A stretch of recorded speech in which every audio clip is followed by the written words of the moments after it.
അതിൻ്റെ ഏതാണ്ട് അവസാന നിമിഷങ്ങളിലേക്ക് അവസാനത്തിലേക്ക് നാം അടുത്ത് വന്നുകൊണ്ടിരിക്കുകയാണല്ലോ. ഈ 4 ദിവസം നമുക്ക് ഒന്നിച്ച് ഈ സ്ഥലത്തായിരിക്കുവാനും ദൈവസന്നിധിയുടെ പ്രമോദം അനുഭവിപ്പാനും ദൈവവചനം പഠിപ്പാനും കൂട്ടായ്മ ആചരിപ്പാനും ഒക്കെ നമുക്ക് കർത്താവ് കൃപ തന്നതോർത്ത് സ്തോത്രം ചെയ്യുന്നു. YMAFൻ്റെ യൂത്ത് ക്യാമ്പിൽ എനിക്കും കടന്നു വന്നൊരു ഭാഗമാകുവാൻ ശുശ്രൂഷിപ്പാനൊക്കെ കർത്താവ് തന്ന ഭാഗ്യത്തിനായിട്ട് സ്തോത്രം ചെയ്യുന്നു. അതിന് കർത്താവിനോടേറെ നന്ദിയുള്ളവനായിരിക്കെ YMAFൻ്റെ ഭാരവാഹികളോടുള്ള നന്ദി എന്നെ ക്ഷണിക്കുകയും വൈദ്യ ശുശ്രൂഷയ്ക്കുള്ള അവസരം ഇങ്ങനെ നൽകുകയും ചെയ്ത YMAFൻ്റെ ഭാരവാഹികളോടുള്ള നന്ദിയെ ഞാൻ വീണ്ടും പ്രകാശിപ്പിക്കുകയാണ്. നാം ഇതുവരെയും ദൈവവചനം പ്രയാസാനിൽ നിന്നും കേട്ടുകൊണ്ടിരിക്കുകയായിരുന്നുവല്ലോ. തുടർന്ന് നാം ദൈവവചനത്തിൻ്റെ മുൻപാകെ ഈ ഒടുവിലത്തെ സെഷനിൽ ആയിരിക്കുമ്പോൾ ദൈവകൃപ ലഭിക്കുവാനുള്ള ആഗ്രഹത്തോടെ പ്രാർത്ഥനയോടുകൂടി നമുക്ക് ദൈവസന്നിധിയിലായിരിക്കാം. ഞാൻ സെഷനുകളിൽ ABC വേറെ വേറെ ആയിട്ടെടുത്ത ആ സെഷനുകളിൽ A ഗ്രൂപ്പിന് എടുത്ത ക്ലാസ്സുകൾ സ്ഥലം, സഭയുടെ ലക്ഷണങ്ങൾ, അതുപോലെ ബ്രദറൻ സഭയുടെ പ്രത്യേകതകൾ, ഇങ്ങനെയുള്ള 2 വിഷയങ്ങളായിരുന്നു. A ഗ്രൂപ്പിൽ അത് ദീർഘമായിട്ട് പോവുകയായിരുന്നില്ല, വളരെ ചുരുക്കമായി അത്യാവശ്യം അറിഞ്ഞിരിക്കേണ്ട കാര്യങ്ങൾ അവരെ ഓർപ്പിക്കുകയായിരുന്നു. B ഗ്രൂപ്പിൽ ഉണ്ടായിരുന്ന 2 ക്ലാസ്സുകൾ എടുക്കുവാനായിട്ടിടയായത് ആദ്യം സ്ഥലം, സഭയോടുള്ള നമ്മുടെ ഉത്തരവാദിത്വം എന്താ, രണ്ടാമത്തെ ക്ലാസ്സിൽ കൃപാവരങ്ങൾ എങ്ങനെ നാം കണ്ടുപിടിക്കണം, ഉപയോഗിക്കണം. എന്നാൽ C ഗ്രൂപ്പിൽ ഇവിടെ ഈ ഹാളിൽ വെച്ചെടുത്ത 2 ക്ലാസ്സുകൾ, ആദ്യത്തെ ക്ലാസ്സിൽ 1 തിമോത്തിയോസിൻ്റെ മധ്യഭാഗത്തെ ആധാരമാക്കി സഭയെക്കുറിച്ച് ദൈവിക ഇച്ഛ അവയെന്താണെന്നുള്ളത് നാം കാണുകയുണ്ടായി. രണ്ടാമത്തെ ക്ലാസ്സിൽ ആ സ്ഥലം സഭയിൽ, 1 തിമോത്തിയോസിൽ സ്ഥലം സഭകളാണ് വിഷയം. ആ സ്ഥലം സഭകളിൽ മൂപ്പന്മാർ എങ്ങനെയായിരിക്കണം, വിശ്വാസികൾ എങ്ങനെയായിരിക്കണം, ഈ കാര്യങ്ങളുമാണ് നാം കണ്ടത്. ഈ നാം പഠിച്ച കാര്യങ്ങളൊക്കെ വരുന്ന ആളുകളിൽ, നാം ആയിരിക്കുന്നിടങ്ങളിൽ, സ്ഥലം സഭകളിൽ വ്യത്യസ്തരായിരിക്കാൻ ഇടയാകേണ്ടതിന് നമുക്ക് സഹായകമായിരിക്കട്ടെ. നാം തിരിച്ച് സഭകളിൽ ചെല്ലുമ്പോൾ ഇവരെന്നാ ഒരു വ്യത്യാസം എന്ന് കാണുന്നവരൊക്കെ ചോദിക്കും. ഇല്ല, അതൊന്നും നാം പ്രതീക്ഷിക്കുന്നില്ല. എന്നാൽ അല്പ വ്യത്യാസങ്ങൾ ഉണ്ടാകത്തക്കവണ്ണം ഇങ്ങനെ പോയാൽ പോരാ, ഇന്ന കാര്യങ്ങളിൽ എനിക്ക് വ്യത്യാസം വരണം, തീരുമാനങ്ങൾ എടുക്കണം, അത് പ്രായോഗികമാക്കണം എന്നുള്ള ആഗ്രഹം കേട്ട കാര്യങ്ങൾ ഉള്ളിൽ ജനിപ്പിക്കുകയും അതിന് നിസ്സാരമായിട്ടുള്ള ജീവിതം, സഭാ ജീവിതം തുടർന്നുള്ള നാളുകളിൽ ഉണ്ടാകുകയും ചെയ്യേണ്ടത് ഏറെ ആവശ്യമാണ്. ആ നിലയിൽ നാം കേട്ടതൊക്കെ ആ കർത്താവ് നമുക്ക് അനുഗ്രഹമാകട്ടെ എന്ന് ഞാൻ പ്രാർത്ഥിക്കുകയും ആഗ്രഹിക്കുകയും ചെയ്യുന്നു.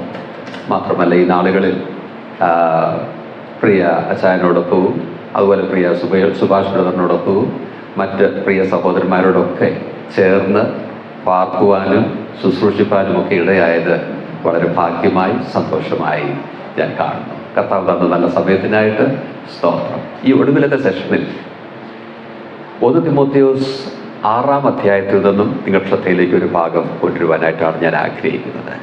1 തിമോത്തിയോസ് 6-ാം അധ്യായം. അതിൻ്റെ പ്രാരംഭമായിട്ട് 11 മുതൽ 16 വരെയുള്ള വാക്യങ്ങൾ നമുക്ക് വായിക്കാം. 1 തിമോത്തിയോസ് 6-ാം അധ്യായം 11 മുതൽ 16 വരെയുള്ള വാക്യങ്ങൾ. നീയോ ദൈവത്തിൻ്റെ മനുഷ്യനായുള്ളവേ, അത് വിട്ടോടി നീതി, ഭക്തി, വിശ്വാസം, സ്നേഹം, ക്ഷമ, സൗമ്യത എന്നിവയെ പിന്തുടരുക. വിശ്വാസത്തിൻ്റെ നല്ല പോരാടുക. നിത്യജീവനെ പിടിച്ചുകൊള്ളുക. അതിനായി നീ വിളിക്കപ്പെട്ടു, അനേകം സാക്ഷികളുടെ മുൻപാകെ നല്ല സ്വീകാര്യം കഴിച്ചുവല്ലോ. നീ നിഷ്കളങ്കനും നിരപവാദ്യനുമായി ഈ കൽപ്പന നമ്മുടെ കർത്താവായ യേശുവിൻ്റെ പ്രത്യക്ഷത വരെ പ്രമാണിച്ചു കൊള്ളണം. എന്നിങ്ങനെ സകലത്തെയും ജീവിപ്പിക്കുന്ന ദൈവത്തെയും പൊന്തിയോസ് പീലാത്തോസിൻ്റെ മുൻപാകെ നല്ല സ്വീകാര്യം കഴിച്ച ക്രിസ്തുയേശുവിനെയും സാക്ഷി വെച്ച് ഞാൻ നിന്നോട് ആജ്ഞാപിക്കുന്നു.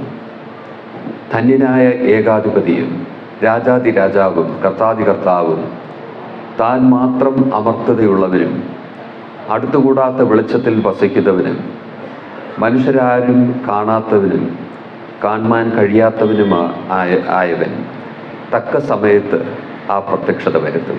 അവന് ബഹുമാനവും നിത്യബലവും ഉണ്ടാകട്ടെ. ആമീൻ.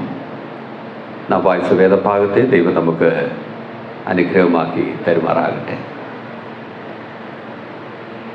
വളരെ മാസങ്ങൾക്ക് മുൻപ് തന്നെ ഈ ശുശ്രൂഷയെക്കുറിച്ച് ഇതിൻ്റെ ഭാരവാഹികൾ അറിയിച്ചതാണ്. എന്ത് വിഷയം എടുക്കണം തുടങ്ങിയുള്ള കാര്യങ്ങൾ. അതനുസരിച്ച് ഓരോ സെഷനും എടുക്കേണ്ട വിഷയങ്ങളൊക്കെ നിശ്ചയിച്ചാണ് വന്നത്. എന്നാൽ ചില വിഷയങ്ങളിലൊക്കെ ഇതെടുക്കണോ വേണ്ടയോ തുടങ്ങിയുള്ള സംശയങ്ങളൊക്കെ മനസ്സിൽ ഉണ്ടാകും. വളരെ പ്രാർത്ഥന ഓരോ വിഷയങ്ങളും എടുക്കുമ്പോൾ അതിൻ്റെ പിന്നിലുണ്ട്. ആ ശുശ്രൂഷകളിലായിരിക്കുന്നവർക്ക് അതിൻ്റെ ഭാരവും അതിൻ്റെ വ്യഥയും ഒക്കെ അറിയാവുന്നതാണ്.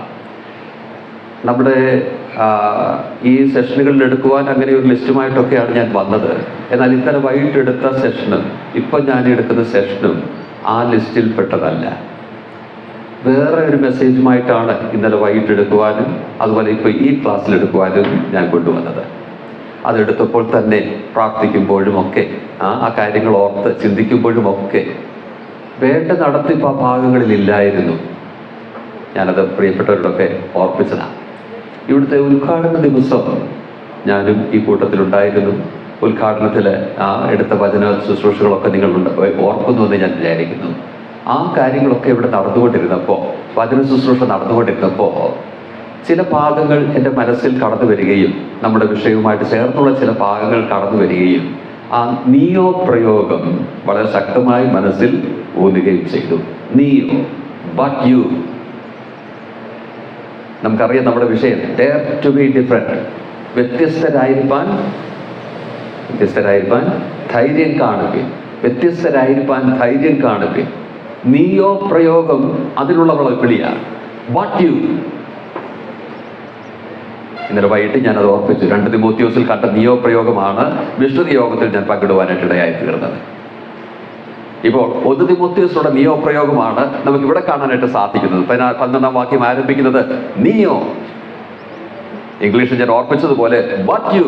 അതിന് മുമ്പ് ചിലരെ കുറിച്ചൊക്കെ പറയുന്നുണ്ട്, സഭയുടെ അവസ്ഥകളെ കുറിച്ചൊക്കെ പറയുന്നുണ്ട്. എന്നിട്ട് താൻ തിമോത്തിയോസിനോട് പറയുകയാണ്, എന്നാൽ നീയോ, നീ വ്യത്യസ്തനായിരിക്കണം. അപ്പോ ആ നീയോ പ്രയോഗം ഒരു വ്യത്യസ്തമായിട്ടുള്ള ആ രീതിക്കായി, ജീവിതത്തിനായി, നിലപാടിനായി നമ്മെ ആഹ്വാനം ചെയ്യുന്നതാണ്. ആ നിലയിൽ നാം എടുത്തിരിക്കുന്ന ഈ വിഷയത്തിന്റെ തീമിനനുസരിച്ചുള്ളതാണ് ഈ പ്രയോഗങ്ങൾ. 1 തിമോത്തിയോസ് ഞാൻ ഇടയ്ക്ക് ഓർപ്പിച്ചതുപോലെ സ്ഥലം സഭയാണ് വിഷയം. തിമോത്തിയോസ് ആ സമയത്ത് എഫെസോസിലായിരുന്നു. സി ഗ്രൂപ്പിന് ഇവിടെ എടുത്ത ഒരു ക്ലാസ്സിൽ തിമോത്തിയോസിന്റെ ലേഖനത്തെ അധികരിച്ചായിരുന്നു അതെടുത്തത്. 1 തിമോത്തിയോസിൽ നിന്നും എടുത്തപ്പോൾ 1 തിമോത്തിയോസിന്റെ പശ്ചാത്തലം ഞാൻ അല്പം ഒന്ന് ഓർപ്പിക്കുകയുണ്ടായി. വീണ്ടും ഒന്ന് ഓർപ്പിക്കട്ടെ. നാം അപ്പോസ്തല പ്രവൃത്തി 28-ാം അധ്യായം വായിക്കുമ്പോൾ പൗലോസിനെ റോമൻ കാരാഗൃഹത്തിൽ നാം കാണുന്നു. എന്നാൽ അത് തൻ്റെ അവസാനത്തെ റോമൻ കാരാഗൃഹവാസമായിരുന്നില്ല. ആ കാരാഗൃഹവാസത്തിൽ നിന്നും താൻ വിടുതൽ പ്രാപിച്ചു. പിന്നെ പല സ്ഥലങ്ങൾ തൻ്റെ യൗവനക്കാരായിട്ടുള്ള ശിഷ്യന്മാരോടൊപ്പം തീത്തോസ്, തിമോത്തിയോസ് തുടങ്ങിയവരോടൊപ്പം താൻ പലയിടങ്ങളിൽ യാത്ര ചെയ്തു. എവിടൊക്കെ യാത്ര ചെയ്തു നമുക്ക് വ്യക്തമായിട്ട് അറിയില്ല. എന്നാൽ എന്തെങ്കിലും അറിയണമെങ്കിൽ ഇടയലേഖനങ്ങളാണ് നമുക്ക് ആശ്രയമായിട്ടിരിക്കുന്നത്. 1 തിമോത്തിയോസ്, 2 തിമോത്തിയോസ്, തീത്തോസിന്റെ ലേഖനം. ഈ ഭാഗങ്ങൾ നോക്കിയാൽ തീത്തോസുമായി ക്രേത്തയിൽ പോകുന്നത് നാം കാണുന്നുണ്ട്, താൻ മിലേത്തോസിൽ പോകുന്നത് നാം കാണുന്നുണ്ട്, നിക്കോപ്പൊലിസിൽ പോകുന്നത് നാം കാണുന്നുണ്ട്. അങ്ങനെ പല പരാമർശങ്ങൾ നമുക്ക് കാണാനായിട്ട് സാധിക്കും. 1 തിമോത്തിയോസിന്റെ ആരംഭം നാം നോക്കുമ്പോൾ 1-ാം അധ്യായം 3-4 വാക്യങ്ങൾ വായിക്കുമ്പോൾ തിമോത്തിയോസിനൊപ്പം താൻ എഫെസോസിലെത്തിയപ്പോൾ എഫെസോസ് സഭയുടെ അവസ്ഥകൾ അത്ര അഭികാമ്യമായിരുന്നില്ല. അവിടെ എല്ലാ പ്രശ്നങ്ങളും ഉണ്ടായിരുന്നു. ഈ സഭയുടെ ആരംഭം നാം കാണണമെങ്കിൽ അപ്പോസ്തല പ്രവൃത്തി 18, 19 അധ്യായങ്ങൾ വായിച്ചാൽ മതി. ആ കാലത്തിനും ഈ കാലത്തിനും, അല്ലെങ്കിൽ അപ്പോസ്തല പ്രവൃത്തി 18, 19 അധ്യായങ്ങൾക്കും ഈ 1 തിമോത്തിയോസിനും മധ്യേ ഏതാണ്ട് 15-20 വർഷങ്ങൾ കഴിഞ്ഞു. 15-20 വർഷങ്ങൾ കഴിഞ്ഞു എന്ന് പറയുമ്പോൾ എല്ലാ പ്രശ്നങ്ങളും ഉള്ളിൽ പ്രവേശിക്കുവാൻ കാലമായി നമുക്കറിയാം. അങ്ങനെ സകല പ്രശ്നങ്ങളും അവിടെ ഉണ്ടായിരുന്നു. ദുരുപദേശക്കാർ അവിടെ ഉണ്ടായിരുന്നു, നേതൃത്വ പ്രശ്നങ്ങൾ അവിടെ ഉണ്ടായിരുന്നു, ധാർമ്മിക പ്രശ്നങ്ങൾ അവിടെ ഉണ്ടായിരുന്നു. അങ്ങനെ പല കാര്യങ്ങളുണ്ടായിരുന്നു. ശരിയാക്കുവാൻ, ക്രമത്തിലാക്കുവാൻ പല കാര്യങ്ങളുണ്ടായിരുന്നു. എന്നാൽ പൗലോസിന് വേണ്ട സമയമില്ല. അതുകൊണ്ട് തിമോത്തിയോസിനെ അവിടെ ആക്കിയിട്ട് താൻ തനിച്ച് മക്കദോനിയയിലേക്ക് പോകുന്നു. മക്കദോനിയയിൽ ഇരുന്ന് തിമോത്തിയോസ് എഫെസോസിൽ നിവർത്തിക്കേണ്ട ശുശ്രൂഷയെ കുറിച്ച് താൻ ഓർത്ത് തനിക്ക് വേണ്ട ഗൈഡ് ലൈൻസ്, നിർദ്ദേശങ്ങൾ നൽകി. നീ ഇങ്ങനെ കാര്യങ്ങൾ ഇങ്ങനെ ചെയ്യണം, സ്ഥലസഭ ഇങ്ങനെ ആയിരിക്കണം തുടങ്ങിയുള്ള കാര്യങ്ങളൊക്കെ പറഞ്ഞെഴുതുന്നതാണ് ഈ 1 തിമോത്തിയോസ്. നാം ഒക്കെ പല സ്ഥലം സഭകളിൽ നിന്ന് കടന്നു വന്നിരിക്കുന്നവരാണല്ലോ. സ്ഥലം സഭ എങ്ങനെയായിരിക്കണമെന്ന് അറിയണമെങ്കിൽ 1 തിമോത്തിയോസ് ആവർത്തിച്ച് വായിക്കുക. 1-ാം അധ്യായം നാം അവിടെ കാണുമ്പോൾ അവിടുത്തെ ശുശ്രൂഷകൾ എങ്ങനെയായിരിക്കണമെന്ന് നാം കാണുന്നു. 2-ാം അധ്യായം നാം വായിക്കുമ്പോൾ അവിടുത്തെ യോഗങ്ങൾ എങ്ങനെയായിരിക്കണം, കൂടിവരവുകൾ എങ്ങനെയായിരിക്കണമെന്ന് നാം കാണുന്നു. 3-ാം അധ്യായത്തിലേക്ക് നാം വരുമ്പോൾ നേതൃത്വം എങ്ങനെയായിരിക്കണമെന്ന് നാം കാണുന്നു. 4-ാം അധ്യായത്തിലേക്ക് നാം വരുമ്പോൾ ദുരുപദേഷ്ടാക്കന്മാരോട് എങ്ങനെയായിരിക്കണം, തിമോത്തിയോസ് എങ്ങനെയായിരിക്കണമെന്ന് താൻ പറയുന്നു. 5-ാം അധ്യായത്തിലേക്ക് വരുമ്പോൾ ആ സ്ഥലം സഭയിലെ പല വിഭാഗങ്ങൾ, യൗവനക്കാർ, പ്രായമായവർ, സഹോദരിമാർ, ഇവരോടൊക്കെ എങ്ങനെയായിരിക്കണമെന്നുള്ള, വിധവമാർ, ഇവരോടൊക്കെ എങ്ങനെയായിരിക്കണമെന്നുള്ള കാര്യം താൻ പറയുന്നു. 6-ാം അധ്യായത്തിന്റെ 2-ാം വാക്യം വരെയും അങ്ങനെയുള്ള കാര്യങ്ങളാണ് പറയുന്നത്. 6-ാം അധ്യായത്തിന്റെ 3-ാം വാക്യം തൊട്ട് ചില വ്യക്തിപരമായിട്ടുള്ള നിർദ്ദേശങ്ങൾ നൽകുക. അല്ലയോ തിമോത്തിയോസേ, നീ ആ സഭയിൽ വർത്തിക്കുമ്പോൾ, നടക്കുമ്പോൾ നീ നിന്നെ തന്നെ എങ്ങനെ കാക്കണം, മറ്റാരും നിന്നെ അവഗണിക്കാതെ ഇരിക്കുവാൻ, തുച്ഛീകരിക്കാതെ ഇരിക്കുവാൻ നിന്നെ തന്നെ എങ്ങനെ സൂക്ഷിക്കണം, ഇത് മനസ്സിൽ വെച്ചുകൊണ്ട് താൻ പറയുന്ന പല കാര്യങ്ങളാണ്. അങ്ങനെ പറയുന്ന ഭാഗത്തിന്റെ ഏറ്റവും കണ്ണായിട്ടുള്ള ഭാഗമാണ് നാം ഇപ്പോൾ വായിച്ചു കേട്ടത്. നീയോ ദൈവത്തിന്റെ മനുഷ്യനായുള്ളവേ. ഈ 4 ദിവസങ്ങൾ ഒന്നിച്ച് വളരെ നാം പഠിച്ചു. അനവധി കാര്യങ്ങൾ നാം കേട്ടു. പല തീരുമാനങ്ങൾ നമ്മൾ എടുത്തിട്ടുണ്ടാവാം. ചില തീരുമാനങ്ങൾ അറിവാനിട വരുന്നു. എന്നാൽ ആരും അറിയാതെ പല തീരുമാനങ്ങൾ നാം നമ്മുടെ വ്യക്തി ജീവിതത്തിൽ എടുത്തിട്ടുണ്ടാവാം. ഇത് നാം ഓരോരുത്തരും തിരിച്ചു പോകാനായിട്ട് പോവുകയാണ്.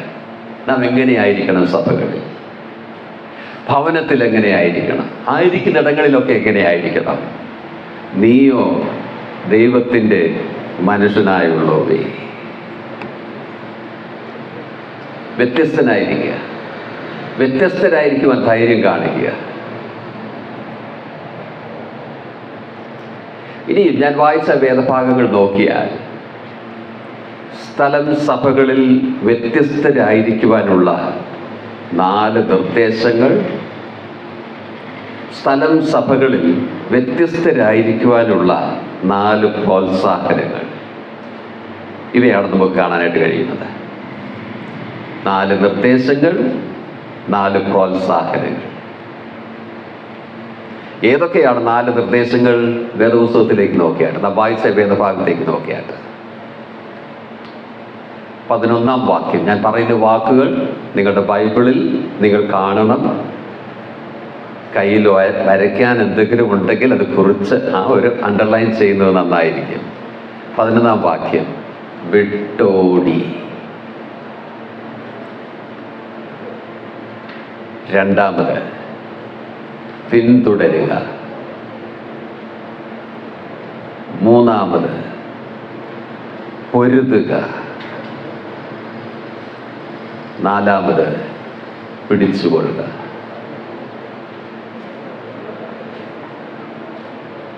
ഈ വാക്കുകളെല്ലാം നിങ്ങൾ കണ്ടെന്ന് വിചാരിക്കുന്നു. വീണ്ടും ആവർത്തിക്കണോ? വേണമെന്നോ വേണ്ടെന്നോ? അതോ അങ്കിളെ ഒന്നുമില്ലേലും കുഴപ്പമൊന്നുമില്ല, അടുത്ത് പറഞ്ഞ് മുന്നോട്ട് പോയിക്കാട്ട് സമയം പോകുന്നു ആണോ? വീണ്ടും പറയാം. 11-ാം വാക്യത്തിൽ ഏത് വാക്കാണ് പറഞ്ഞിട്ട്? കുറച്ച് എല്ലാവരും ഒന്ന് പറഞ്ഞിട്ട് വിട്ടോടി. 2-ാമത്തെ വാക്ക് ഞാൻ എന്താ പറഞ്ഞത്? പിന്തുടരുക. 3-ാമത്തത് എന്താ? പിടിച്ചുകൊള്ളുക. 4-ാമത്തത് നാലാമത്തത് എന്താ? വിട്ടോടി. 1, 2 പിന്തുടരുക. മൂന്നാമത്തത് പൊരുതുക. നാലാമത്തത് പിടിച്ചുകൊള്ളുക. ഇവയാണ് 4 നിർദ്ദേശങ്ങൾ. ഇനി ഈ ഭാഗത്ത് വേറെ 4 കാര്യങ്ങളുണ്ടെന്ന് ഞാൻ പറഞ്ഞു. അത് ഏതൊക്കെയാ? അതെന്താണ്? എന്താ? പ്രോത്സാഹനങ്ങൾ. 4 പ്രോത്സാഹനങ്ങൾ. അതുകൂടി ഒന്ന് നോക്കുക. ചിലപ്പോൾ അത് ഞാൻ പറയുവാനായിട്ട് സമയമുണ്ടായിരിക്കുകയില്ല. എന്നാൽ അതുകൊണ്ട് അതൊന്ന് പറഞ്ഞ് മുൻപോട്ട് പോകാനായിട്ട് ആഗ്രഹിക്കുന്നു. ഒന്നാമത്, പൗലോസ് തിമോത്തിയോസിന്റെ ആരംഭത്തെ ഒന്ന് ഓർപ്പിക്കുക. ഒന്ന് തിരിഞ്ഞൊന്ന് നോക്കാനായിട്ട് തന്നെ സഹായിക്കുക. 12ന്റെ അവസാനം നമുക്ക് അതിനായി നീ വിളിക്കപ്പെട്ടു അനേക സാക്ഷികളുടെ മുൻപാകെ നല്ല സ്വീകാര്യം കഴിച്ചുവല്ലോ. തിമോത്തിയോസിന്റെ പഴയ കാലത്തിലേക്കൊന്ന് ഓർമ്മപ്പെടുത്തുക. നീ വ്യത്യസ്തനായിരിക്കണം. ഓർക്കുക നീ എങ്ങനെ ആരംഭിച്ചുവെന്ന്. നല്ല സ്വീകാര്യം നീ കഴിച്ച നാളൊന്ന് ഓർക്കുക. Look to your past. രണ്ടാമത്തേത് 14-ാം വാക്യത്തിലേക്ക് വരിക. അവിടെ നാം കാണുന്നത് കർത്താവിനെ കുറിച്ച് താൻ പറയുന്ന കാര്യങ്ങളാണ്. പീലാത്തോസിന്റെ മുൻപാകെ നല്ല സ്വീകാര്യം കഴിച്ച ക്രിസ്തുവേശു. ഓക്കെ, അതിനു മുൻപായിട്ട് 14-ാം വാക്യത്തിന്റെ ആരംഭം എന്നിങ്ങനെ സകലത്തെയും ജീവിപ്പിക്കുന്ന ദൈവം സകലത്തെയും ജീവിപ്പിക്കുന്നതാണ്. ദൈവശക്തിയെ കുറിച്ച് തന്നെ അവിടെ പറയുന്നു. തിമോത്തിയോസിന് ആവശ്യമായിരുന്നു വ്യത്യസ്തനായിരിക്കുവാൻ. അതുകൊണ്ട് ദൈവശക്തിയിലേക്ക് തന്റെ ശ്രദ്ധയെ കൊണ്ടുവരിക. സകലത്തെയും ജീവിപ്പിക്കുന്നവനാണ്. നിന്നെയും ജീവിപ്പിക്കാൻ കഴിവുള്ളവനാണ്. നിന്റെ ഡെഡ്നെസ്, നിന്നിലുള്ള ആ മൃദത്വം മാറ്റുവാൻ കഴിവുള്ളവനാണവൻ. സകലത്തെയും ജീവിപ്പിക്കുന്നവൻ. അപ്പോൾ ദൈവശക്തിയിലേക്ക് തന്റെ ശ്രദ്ധ കൊണ്ടുവരിക. ആദ്യം തന്റെ ആരംഭകാലത്തിലേക്ക്, 2 ദൈവശക്തിയിലേക്ക്. മൂന്നാമത് നോക്കുക, 14-ാം വാക്യത്തിന്റെ അവസാന ഭാഗം. പീലാത്തോസിന്റെ മുൻപാകെ നല്ല സ്വീകാര്യം കഴിച്ച ക്രിസ്തുവേശുവിനെയും. ഈ പരാമർശത്തിൽ താൻ ആഗ്രഹിക്കുന്നത് കർത്താവിനെ, നമുക്ക് മാതൃകയായിട്ടുള്ള കർത്താവിലേക്ക് തന്റെ ശ്രദ്ധയൊന്ന് കൊണ്ടുവരുത്താനാവാം. അപ്പോൾ അവിടെ മാതൃകയും തനിക്ക് മുൻപാകെ വെക്കുന്നു. ഒന്നാമത്തെ പ്രോത്സാഹനം ആരംഭകാലം, രണ്ടാമത്തെ പ്രോത്സാഹനം ദൈവശക്തി, മൂന്നാമത്തെ പ്രോത്സാഹനം ക്രിസ്തുവിന്റെ മാതൃക. ഒടുവിൽ നോക്കുക 16-ാം വാക്യത്തിന്റെ അവസാന ഭാഗം. തക്ക സമയത്ത് ആ പ്രത്യക്ഷത വരുത്തും. ഏത് പ്രത്യക്ഷത? അത് 13-ാം വാക്യത്തിൽ താൻ പറഞ്ഞു, യേശുവിന്റെ, കർത്താവ് യേശുവിന്റെ പ്രത്യക്ഷത വരെ എന്നുള്ള പ്രയോഗം 13-ാം വാക്യത്തിൽ വന്നു. 16-ാം വാക്യത്തിന്റെ അവസാന ഭാഗം തക്ക സമയത്ത് ആ പ്രത്യക്ഷത വരും എന്ന് വെച്ചാൽ കർത്താവ് വരും. ഭാവിയിൽ നിന്നുള്ള കർത്താവിന്റെ വരവിനെ ഒരു പ്രോത്സാഹനമായി, അല്ലെങ്കിൽ ഭാവി പ്രത്യാശയെ ഒരു പ്രോത്സാഹനമായി തന്റെ മുമ്പാകെ വെക്കുക. 4 പ്രോത്സാഹനങ്ങൾ. വ്യത്യസ്തനായിരിക്കുവാൻ. നീയോ ദൈവത്തിന്റെ മനുഷ്യനായുള്ളവ എന്ന് പറഞ്ഞ് ആരംഭിക്കുന്ന ആ കാര്യത്തിൽ 4 നിർദ്ദേശങ്ങൾ നൽകിയിട്ട് 4 പ്രോത്സാഹനങ്ങൾ നൽകിയ 4 പ്രോത്സാഹനങ്ങൾ ഇവയാണ്. തന്റെ ആരംഭകാലം നീ എങ്ങനെ ആരംഭിച്ചു എന്ന് ഓർക്കുക. മാത്രമല്ല, നിനക്കായിട്ട് പ്രവർത്തിക്കുന്ന ദൈവശക്തിയെ നീ ഒന്ന് ചിന്തിച്ചു നോക്കുക. തന്നെയുമല്ല, നിന്റെ മുൻപാകെയുള്ള ക്രിസ്തുവിന്റെ മാതൃകയെ നീ ഒന്ന് ഓർക്കുക. തന്നെയുമല്ല, കർത്താവിന്റെ വരവിനെയും നീ ഒന്ന് സ്മരിക്കുക. ഈ 4 കാര്യങ്ങൾ തന്റെ മുൻപാകെ പ്രോത്സാഹനമായി വെക്കുക. എന്തിനാണ് ഈ പ്രോത്സാഹനങ്ങൾ വെക്കുന്നത്? നിർദ്ദേശങ്ങൾ നീ പാലിക്കണം. എവയാണ് ആ നിർദ്ദേശങ്ങൾ? അവയിലേക്ക് നമ്മുടെ ശ്രദ്ധയെ കൊണ്ടുവരാം. എന്താ ഒന്നാമത്തത് എന്താ? വിട്ടോടണം. 11-ന്റെ ആരംഭത്തിൽ നാം അത് കാണുന്നു. നീയോ ദൈവത്തിന്റെ മനുഷ്യനായുള്ളവേ അത് വിട്ടോടി. ഏത് വിട്ടോടണം? അതിന് മുമ്പുള്ള വാക്യങ്ങൾ നാം വായിച്ചാൽ ദുരുപദേഷ്ടക്കന്മാരെ കുറിച്ച്, തെറ്റായി പഠിപ്പിക്കുന്നവരെ കുറിച്ച് 3-ാം വാക്യം തൊട്ട് വായിക്കുമ്പോൾ താൻ പറയുന്നുണ്ട്. അതിനുശേഷം താഴേക്ക് നാം വായിക്കുമ്പോൾ ലോകത്തിലെ ധനികരെ കുറിച്ച്, ദ്രവ്യാഗ്രഹത്തെ കുറിച്ച്, ദ്രവ്യാഗ്രഹം സകലവിധ ദോഷത്തിനും മൂലമല്ലോ തുടങ്ങിയുള്ള കാര്യങ്ങളൊക്കെ പറയുന്നു. നമ്മെ തെറ്റിക്കുവാൻ ലോകത്തിൽ നമുക്ക് ചുറ്റുമുള്ള കാര്യങ്ങളെ കുറിച്ചൊക്കെ പറയുക. നീയോ ദൈവത്തിന്റെ മനുഷ്യനായുള്ളവേ അത് വിട്ടോടേണ്ടത് വിട്ടോടണം. ആ വിട്ടോടി പ്രയോഗം വിശുദ്ധ ജീവിതത്തിലേക്കുള്ള ഒരു ആഹ്വാനമാണ്. വിശുദ്ധി പാലിക്കണം. നമ്മിൽ നിന്നും അകറ്റേണ്ടത് നാം അകറ്റാതെ നാം എന്തായിരിക്കണമോ അതാകുവാൻ ഒരിക്കലും സാധ്യമല്ല. നാം ഈ വാക്കുകൾ വായിക്കുകയും പഠിക്കുകയും ചെയ്യുമ്പോൾ നമ്മുടെ ജീവിതം ഒന്ന് നോക്കുക. മാറ്റേണ്ടത് എന്തെങ്കിലുമൊക്കെ ഉണ്ടോ? ഇല്ല, ഒന്നുമില്ല, എല്ലാം മാറിയിരിക്കുകയെന്ന് ഒരിക്കലും പറയില്ല. കാരണം നാം ആരും പൂർണ്ണതയുള്ളവരല്ല. പൂർണ്ണതയിലേക്ക് പോകുന്നവരാ നാം, ഗമിക്കുന്നവരാ നാം, സംശയമില്ല. എന്നാൽ അപൂർണതകൾ പലതുണ്ട് നമ്മിൽ, മാറ്റേണ്ട കാര്യങ്ങൾ അനവധി ഉണ്ട് നമ്മിൽ. അവ ഓരോന്നായി നാം മനസ്സിലാക്കി കർത്താവിന്റെ കൃപയിൽ ആശ്രയിച്ച് മാറ്റാനുള്ള ശ്രമം ഉണ്ടാകേണ്ടത് ഏറെ ആവശ്യമാണ്. അതിനുള്ള സമർപ്പണം ഉണ്ടാകേണ്ടത് ആവശ്യമാണ്. ചിലർക്കത് അരുതാത്ത ചില പരിചയങ്ങളായിരിക്കാം, ചിലർക്കത് ദൈവത്തിന് ഹിതകരമല്ലാത്ത ചില ബന്ധങ്ങളായിരിക്കാം, ചിലർക്കത് സഭയിൽ ഭവനത്തിലുള്ള ചിലരോട് അമർഷം കാട്ടുന്നത് വേണ്ട ബന്ധമില്ലാത്തതായിരിക്കാം, ശരിയായിട്ടുള്ള ബന്ധമില്ലാത്ത അവസ്ഥ. ചിലർക്ക് ആ തുടർമാനമായ ജീവിതത്തിൽ വരുന്ന ചില പ്രവൃത്തികളാവാം ദൈവത്തിന് ഹിതകരമല്ലാത്തവ. നാം ദൈവസന്നിധിയിൽ ദൈവവചനം ശ്രവിക്കുമ്പോൾ എന്താണ് ഉള്ളത്, എന്താണ് എന്നിൽ നിന്ന് നീക്കേണ്ടത്, ഇത് നാം ഓർത്ത് വേണ്ട സ്റ്റെപ്സ് എടുക്കുവാൻ, വേണ്ട പടികൾ നമ്മുടെ ജീവിതത്തിൽ എടുക്കുവാനുള്ള ആത്മീയ പരമാർത്ഥത നാം കാട്ടേണ്ടതാ. വചനം കേൾക്കുക മാത്രമല്ല, ചെയ്യുന്നവരായിട്ട് ഇരിക്കണം. വിട്ടോടേണ്ടത് വിട്ടോടണം. യോസേഫ് വിട്ടോടിയ കാര്യമൊക്കെ നാം സാധാരണ പറയാറുള്ളതാണല്ലോ. എന്തിനെ വിട്ടാണ് നാം ഓടുന്നത്? പലപ്പോഴും നാം ഓടുന്നത് ലോത്തിന്റെ ഭാര്യ ഓടിയ പോലെയാണ്, കൂടോടിയതുപോലെ.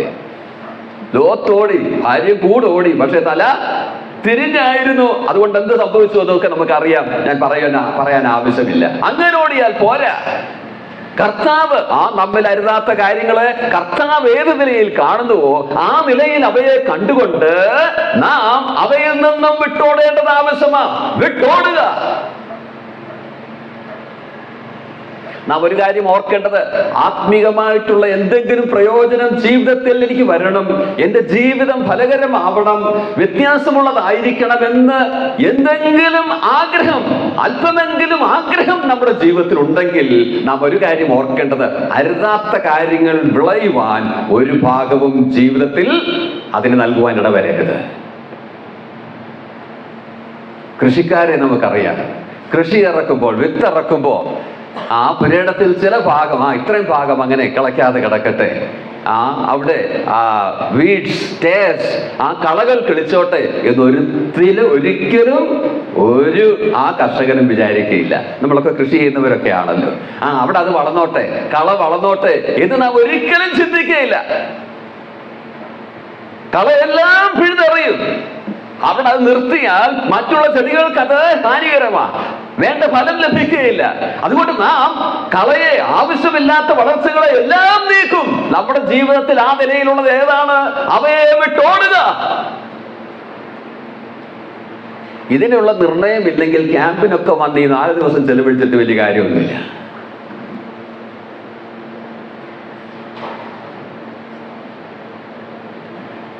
പല വാക്യങ്ങൾ ഇത് സംബന്ധിച്ച് വായിക്കാനുള്ളതൊക്കെ ഉണ്ട്, എന്നാൽ അതിലേക്ക് വായിക്കുവാനായിട്ട് നമുക്ക് സമയമില്ല. മാത്രമല്ല, നമുക്കറിയാത്ത കാര്യങ്ങളല്ല. രണ്ടാമത്തേതിലേക്ക് നമ്മൾ ശ്രദ്ധ കൊണ്ടുവരിക. വിട്ടോടിയാൽ മാത്രം പോരാ, പിന്നെന്തും ചെയ്യണം? ചിലതിനെ പിന്തുടരണം. പുരയിടത്തിൽ കളയൊക്കെ കളഞ്ഞ് പുരയിടം ക്ലീനായിട്ട് ഇട്ടാൽ മാത്രം പോരാ, പിന്നെ അവിടെ കൃഷി ചെയ്യണം. ഉള്ളിൽ നിന്ന് ഭൂതങ്ങളെ ഇറക്കിയാൽ മാത്രം പോരാ, കർത്താവിനുള്ളിൽ നൽകണം. ഉള്ളൊക്കെ ക്ലീൻ ചെയ്തു കർത്താവിന് നൽകിയില്ലെങ്കിൽ പോയ ഭൂതം തിരിച്ചു വരും. തിരിച്ചു വന്നിട്ട് പുള്ളി എന്ത് ചെയ്യും? നിങ്ങൾ ഓർക്കുന്നില്ലേ? എന്ത് ചെയ്യും? വേറെ 7 പേരെ കൊണ്ട് പിന്നെ വന്ന് ആ വ്യക്തിയുടെ അവസ്ഥ പഴയതിലും കഷ്ടമാകുവാൻ ഇടവരും. അപ്പോ വിട്ടോടിയാൽ മാത്രം പോരാ, ചിലത് ജീവിതത്തിൽ എടുക്കണം, ചിലതിനെ നാം ജീവിതത്തിൽ പിന്തുടരണം. എന്തിനെയൊക്കെയാണ് പിന്തുടരേണ്ടത്? 11-ാം വാക്യത്തിലേക്ക് മടങ്ങി വരാം. 6 കൂട്ടം കാര്യങ്ങൾ നാം അവിടെ കാണുന്നു. നീതി, ഭക്തി, വിശ്വാസം, സ്നേഹം, ക്ഷമ, സൗമ്യത. നീതി, ഭക്തി, വിശ്വാസം, സ്നേഹം, ക്ഷമ, സൗമ്യത. ഈ 6 കൂട്ടത്തെ 2ആയി വിഭജിക്കാം. ആദ്യത്തെ 3ഉം രണ്ടാമത്തെ 3. ആദ്യത്തെ 3ഉം നമ്മിലുണ്ടായിരിക്കേണ്ട ഗുണങ്ങളാണ്. ഒടുവിലത്തെ 3 മറ്റുള്ളവരോടുള്ള ബന്ധത്തിൽ കാട്ടേണ്ടവ. ആദ്യത്തെ 3 നീതി, ഭക്തി, വിശ്വാസം. ഇവ നമ്മിലുണ്ടായിരിക്കേണ്ട ഗുണങ്ങളാണ്. നീതി, ഭക്തി, വിശ്വാസം വിശദീകരിക്കുന്നില്ല. പിന്നത്തെ 3 മറ്റുള്ളവരോടുള്ള ബന്ധത്തിൽ നാം കാട്ടുന്നവ. സ്നേഹം, ക്ഷമ, സൗമ്യത. ഇത് വേറൊരു നിലയിലും നമുക്ക് വിഭജിക്കാവുന്നതാണ്. ആദ്യത്തെ 3 ദൈവോന്മുഖമായിട്ടുള്ള നമ്മുടെ ബന്ധത്തെ കാട്ടുന്നതാണ്. നീതി അവൻ മുഖാന്തരമാണ്. ഭക്തി അവനോടുള്ളതാണ്. വിശ്വാസം അവനിലുള്ളതാണ്. ദൈവോന്മുഖമായി നമ്മുടെ ബന്ധത്തെ കാട്ടുന്നതാണ്. ഒടുവിലത്തെ 3 മനുഷ്യോന്മുഖമായി നമ്മുടെ ബന്ധത്തെ കാട്ടുന്നതാണ്.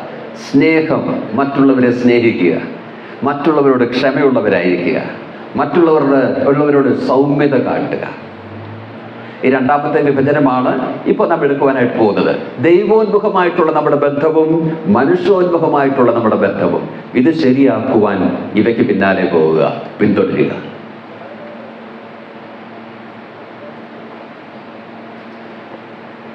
പത്ത് കൽപ്പനകൾ മനസ്സിലോർക്കുക. ആദ്യത്തെ 4ഉം നമുക്കറിയാവുന്നതാണ്, ദൈവോന്മുഖം. ഒടുവിലത്തെ 6 മനുഷ്യോന്മുഖം. ഒരു ന്യായശാസ്ത്രി കർത്താവിനോട് വന്ന് ചോദിച്ചു, ഏത് ന്യായപ്രമാണത്തിൽ ഏത് കൽപ്പനയാണ് ഏറ്റവും വലുത്? എന്തായിരുന്നു കർത്താവ് പറഞ്ഞത്? ദൈവത്തെ സ്നേഹിക്കുക. എന്നിട്ട് പറഞ്ഞു, 2ാമത്തത് അതിനൊക്കുന്നതാണ്. അതേതായിരുന്നു? പറഞ്ഞാട്ട് മനുഷ്യനെ സ്നേഹിക്കുക. 3ാമതൊരു കൽപ്പനയില്ല, നിന്നെ തന്നെ സ്നേഹിക്കാനുള്ള കൽപ്പനയില്ല. ദൈവം, മനുഷ്യർ. നാം ആ ഇല്ലാത്ത കൽപ്പനയ്ക്ക് പിന്നാലെയാ, നമ്മോട് തന്നെയുള്ള സ്നേഹം, അതിന്റെ പിന്നാലെയാ നാം. നമുക്കായി ജീവിക്കുക. എന്നാൽ അതല്ല ദൈവമക്കളെ കുറിച്ച് ദൈവം ആഗ്രഹിക്കുന്നത്. ദൈവോന്മുഖം മാത്രമല്ല, മനുഷ്യോന്മുഖം. ഈ 2 ബന്ധങ്ങളെയും നാം ശ്രദ്ധിക്കണം. പ്രഥമമായിട്ടുള്ളത് ദൈവോന്മുഖമാണ്. ദൈവത്തോടടുക്കണം. ദൈവത്തോട് നാം അടുക്കുമ്പോൾ തമ്മിൽ നാം അടുക്കും. ചിലർ പറയാറുണ്ട്, തമ്മിലൊന്നും അടുക്കാനായിട്ട് ഒക്കുന്നില്ല, എന്നാലും ഞാൻ ദൈവത്തോടുള്ള ബന്ധം വളരെ സൂക്ഷിക്കുന്നുണ്ടെന്ന്. അങ്ങനെ ഒരു അവസ്ഥ ഇല്ല. നാം ദൈവത്തോട് അടുക്കുമ്പോഴാണ് തമ്മിൽ അടുക്കുന്നത്. തമ്മിൽ അകലുകയാണോ വീട്ടിലുള്ളവരെ അല്ലെങ്കിൽ സഭയിലുള്ളവരെ വേണ്ടുവണ്ണം സ്നേഹിക്കുവാനായിട്ട് സാധിക്കുന്നില്ലയോ? ഓർക്കണം, ദൈവത്തിൽ നിന്ന് നാം അകലെയാണ്. കർത്താവ് തന്റെ ജനത്തെക്കുറിച്ച് ഇങ്ങനെ പറയുകയുണ്ടായി, ഒരിടയനും ഒരു കൂട്ടവുമാകും. ഓർക്കുന്നുണ്ടല്ലോ? യോഹന്നാന്റെ സുവിശേഷം 10-ാം അധ്യായം 16-ാം വാക്യം. ഒരു കൂട്ടവും ഒരിടയനും. ഓർക്കുക, ആ ഒരു കൂട്ടത്തിന്റെ നടുവിൽ ആ ഇടയൻ നിൽക്കുന്നു, ചുറ്റുമാടുകൾ നിൽക്കുന്നു, ആ കൂട്ടം നിൽക്കുന്നു. ആ ഇടയനോടത്രയും അടുക്കുന്നുവോ തമ്മിലും അപ്പോൾ അടുക്കും. ഇടയനിൽ നിന്നും എത്രയും അകലുന്നുവോ തമ്മിലും അകലങ്ങളുണ്ടാകും. ദൈവോന്മുഖം, മനുഷ്യോന്മുഖം, ഈ 2 ബന്ധങ്ങൾ നാം സൂക്ഷിക്കുവാനേറെ ആവശ്യമുണ്ട്. ദൈവം അത് നമ്മെ കുറിച്ച് ആഗ്രഹിക്കുന്നു. ഇവയുടെ പിന്നാലെ നാം പിന്തുടരുക, വിട്ടോടണം, പിന്തുടരണം. ദൈവോന്മുഖമായിട്ടുള്ള നമ്മുടെ ബന്ധത്തെ സൂക്ഷിക്കണമെന്ന് പറയുമ്പോൾ നാം പ്രധാനമായിട്ട് ഓർക്കേണ്ടത് അവന്റെ കൂട്ടായ്മയിൽ നാം നടക്കണം. ദൈവമക്കളെങ്കിൽ ബന്ധം, അതിന് യാതൊരു വ്യത്യാസവും വരികയില്ല. നാം മക്കളാണ്, സംശയമില്ല. എന്നാൽ ദൈവത്തോടുള്ള ബന്ധമെന്ന് ഞാൻ പറയുമ്പോൾ അവനോടുള്ള കൂട്ടായ്മയെ, ഫെലോഷിപ്പിനെയാണ് കാണിക്കുന്നത്. റിലേഷൻഷിപ്പ് അല്ല. Relationship is permanent. Fellowship permanent അല്ല. അരുതാത്തത് എന്തെങ്കിലും നാം ജീവിതത്തിൽ അനുവദിക്കുന്നുവെങ്കിൽ കൂട്ടായ്മ അറ്റുപോകുകയാണ്, ബന്ധം പോകുന്നില്ല, കൂട്ടായ്മ അറ്റുപോവുകയാ. ആ കൂട്ടായ്മയിൽ നാം നടക്കേണ്ടതേറെ ആവശ്യമാണ്. അങ്ങനെ അവനോടുള്ള കൂട്ടായ്മയിൽ നാം നടക്കുമ്പോൾ തമ്മിലും അത് ഉണ്ടാകും, സംശയമില്ല. ദൈവം അതാണ് നമ്മെ കുറിച്ച് ആഗ്രഹിക്കുന്നത്. അത് പിന്തുടരില്ല.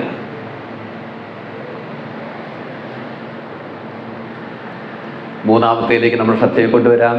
എന്തായിരുന്നു മൂന്നാമത്തേത്? പറഞ്ഞാട്ട്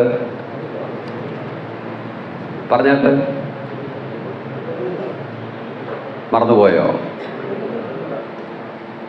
വിശ്വാസത്തിന്റെ നല്ല പോർ പൊരുതുക. വിശ്വാസം എന്ന വാക്കിന് 3 അർത്ഥങ്ങളെങ്കിലും പുതിയ നിയമത്തിലുണ്ട്.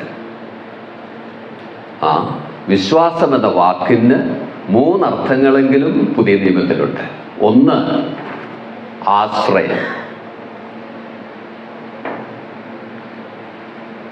2, വിശ്വസ്തത. 3, വിശ്വാസ പ്രമാണം.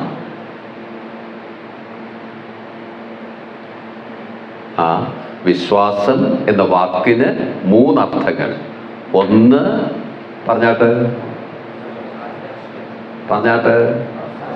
ആശ്രയം. നാം സാധാരണ അതാണ് ഓർക്കാറുള്ളത്. കർത്താവിൽ വിശ്വസിക്കുക, രക്ഷിക്കപ്പെടുവാൻ വിശ്വാസം മാത്രം, ദൈവവ്യവസ്ഥ എന്നൊക്കെ നാം പറയുമ്പോൾ ആശ്രയത്തെ കാണിക്കുക, അവന് നാം നമ്മെ തന്നെ സമർപ്പിക്കുന്നതിനെ കാണിക്കുക.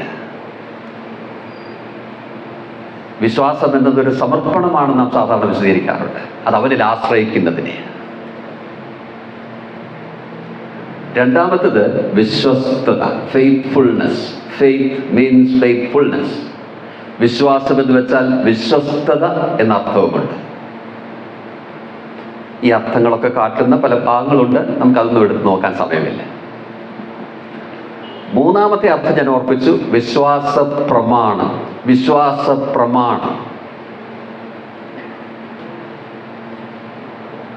യൂദയുടെ ലേഖനം 3-ാം വാക്യം നാം വായിക്കുമ്പോൾ അവിടെ ആ അർത്ഥത്തിൽ ഉപയോഗിച്ചിരിക്കുന്നത് നാം കാണുന്നുണ്ട്. വിശുദ്ധന്മാർക്ക് ഒരിക്കലായിട്ട് പരമേൽപ്പിച്ചിരിക്കുന്ന, പറഞ്ഞാട്ട്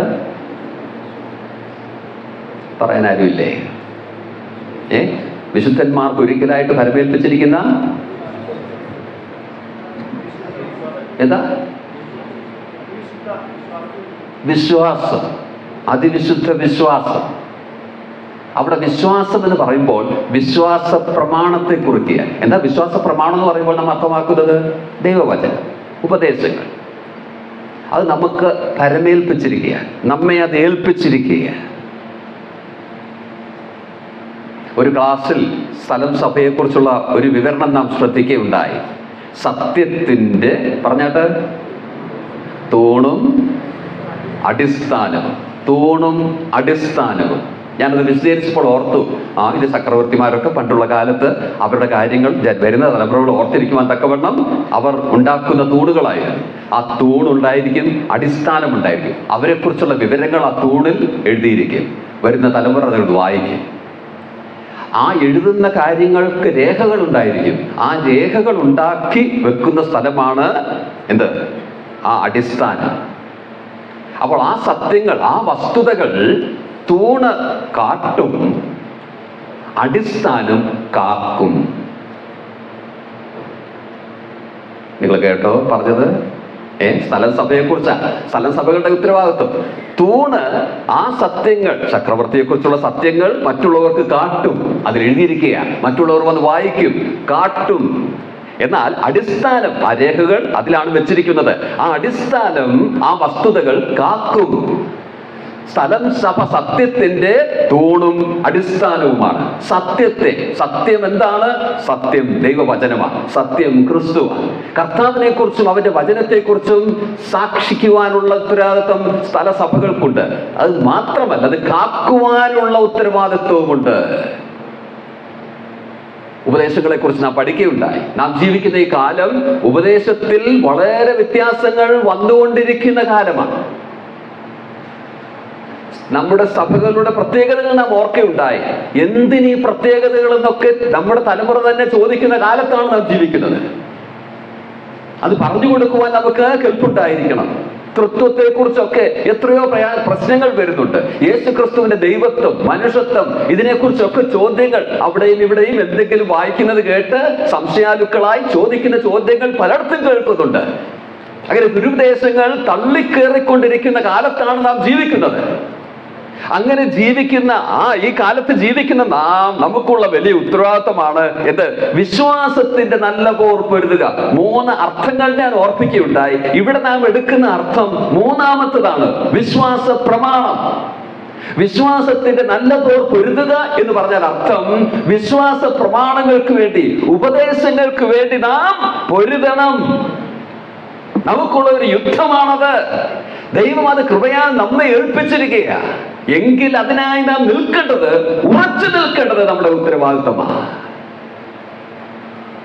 വിശ്വാസത്തിന്റെ നല്ല പോർ പൊരുതുക. പൗലോസ് പറയുന്നുണ്ട്, ഞാൻ നല്ല പോർ പൊരുതു. അത് ഇതേക്കുറിച്ചാ. വിശ്വാസം കാത്തു, അത് ഇതേക്കുറിച്ചാ.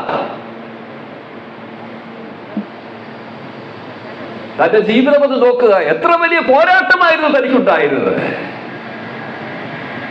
നാം അങ്ങനെയുള്ള ഒരു ജീവിതത്തിനായി വിളിക്കപ്പെട്ടവരാ.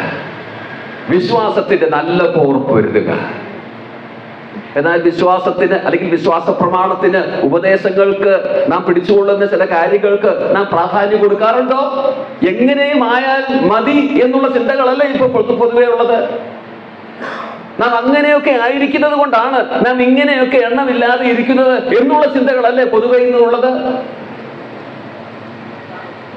എങ്ങോ എവിടെയോ ചില പ്രശ്നങ്ങൾ വന്നപ്പോഴേക്കും അസംബ്ലി എന്നുള്ള പേര് വെട്ടിയിട്ട് ചർച്ച എഴുതിയവരല്ലേ നാം.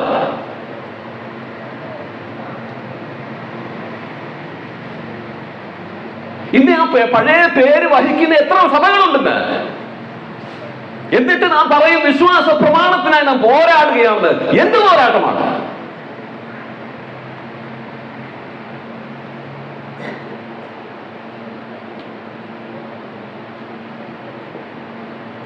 അടുത്തിടെ വായിക്കുവാനിടയായ ഒരു ആർട്ടിക്കിൾ ഞാൻ ഓർക്കുന്നുണ്ട്. മലയാളമല്ല, ഇംഗ്ലീഷ്. ഫ്രാൻസിസ് ഷെയ്ഫർ എന്ന് പറയുന്ന ദേവദാസനാൽ എഴുതപ്പെട്ട ഒരു പഴയ ആർട്ടിക്കിൾ. താനും ജീവിക്കുന്ന ആളല്ല.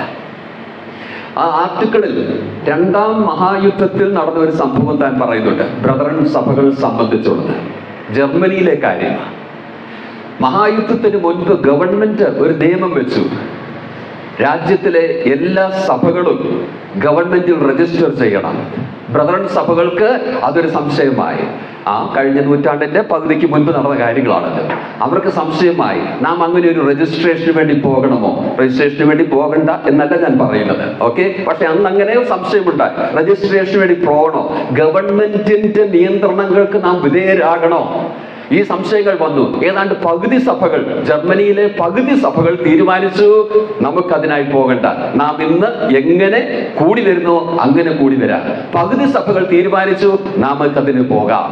അങ്ങനെ പകുതി സഭകൾ അതിനായി രജിസ്റ്റർ ചെയ്തു, പകുതി സഭകൾ അതിന് രജിസ്റ്റർ ചെയ്തില്ല. ഇന്ന് കാണുന്ന രജിസ്ട്രേഷൻ പോലുള്ള രജിസ്ട്രേഷൻ അല്ല, ഗവൺമെന്റിന് ചില നിയന്ത്രണങ്ങൾ കൊണ്ടുവരുവാൻ വരുത്തിയ നിയമങ്ങളാണവ. അപ്പോൾ പകുതി സഭകൾ വേണ്ടെന്ന് വെച്ചു, പകുതി സഭകൾ വേണമെന്ന് വെച്ചു. ഫ്രാൻസിസ് ഷെയ്ഫർ പറഞ്ഞിരിക്കുന്നത്, യുദ്ധം കഴിഞ്ഞപ്പോഴേക്കും രജിസ്റ്റർ ചെയ്ത ഒറ്റ സഭകളും ഇല്ലാതെയായി തീർന്നു. ഞാൻ പറഞ്ഞത് കേട്ടോ? രജിസ്റ്റർ ചെയ്ത ഒറ്റ സഭകളും ഇല്ലാതെയായി തീർന്നു. രജിസ്റ്റർ ചെയ്യാത്ത സഭകൾ തുടർന്നു, പക്ഷേ ആളുകളുടെ എണ്ണം വളരെ കുറഞ്ഞു. കുറഞ്ഞ എണ്ണമെന്ന് പറയുന്നത് രക്തസാക്ഷി മരണം വരിച്ചവരോ ജയിലിൽ കിടക്കുന്നവരോ. ഞാൻ പറഞ്ഞത് മനസ്സിലായോ? പറഞ്ഞത് മനസ്സിലായെന്നോ ഇല്ലെന്നോ? പറഞ്ഞാട്ട്. ഞാൻ പറഞ്ഞത് മനസ്സിലായെന്നോ ഇല്ലെന്നോ?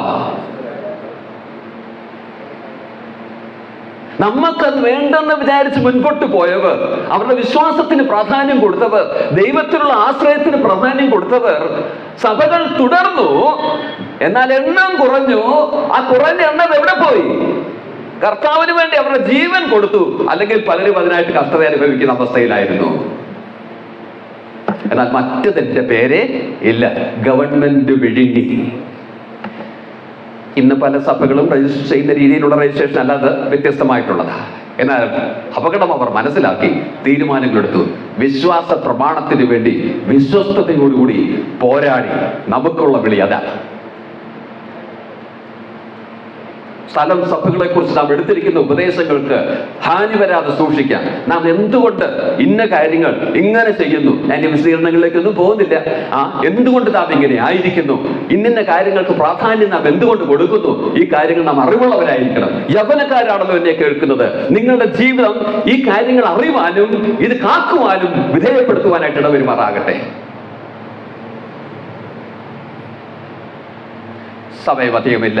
ഒടുവിലത്തേക്ക് നമ്മുടെ ശ്രദ്ധയെ കൊണ്ടുവരാം. എന്തായിരുന്നു ഒടുവിലത്തത് എന്തായിരുന്നു? 12-ാം വാക്യത്തിന്റെ മധ്യഭാഗത്ത് നിത്യജീവനെ പിടിച്ചുകൊള്ളുക, നിത്യജീവനെ പിടിച്ചുകൊള്ളുക. വിട്ടോടുക, പിന്തുടരുക, പൊരുതുക, പിടിച്ചുകൊള്ളുക. എന്താ നിത്യജീവനെ പിടിച്ചുകൊള്ളുക എന്ന് പറഞ്ഞാൽ അർത്ഥം? നിത്യജീവൻ എന്ന് പറഞ്ഞാൽ എന്താ അർത്ഥം? നമ്മൾ സാധാരണ കേൾക്കുന്നതാണല്ലോ. എന്താ നിത്യജീവൻ എന്ന് പറഞ്ഞാൽ അർത്ഥം?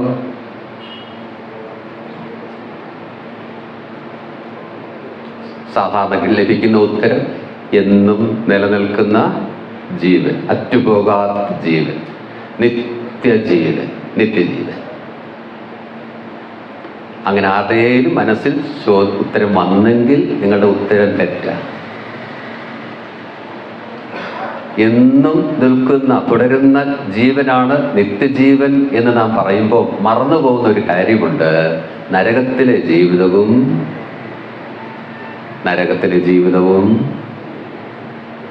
നിങ്ങളൊന്നും ഉത്തരം പറയില്ലേ? നിത്യമാണ്, അതും നിത്യമാണ്. അപ്പൊ നിത്യജീവൻ എന്ന് പറയുമ്പോൾ തന്റെ പുത്രനിൽ വിശ്വസിക്കുന്ന ഏവരും നശിച്ചു പോകാതെ നിത്യജീവൻ പ്രാപിക്കേണ്ടതിനെന്ന് പറയുമ്പോൾ എന്നും നിലനിൽക്കുന്ന ജീവൻ എന്നുള്ളതല്ല, പിന്നെ ദൈവജീവൻ, ദൈവത്തിൻ്റെ ജീവൻ, സനാതനമായിട്ടുള്ള ജീവൻ, ആരംഭവും അവസാനവും ഇല്ലാത്തതായിട്ടുള്ള ജീവൻ.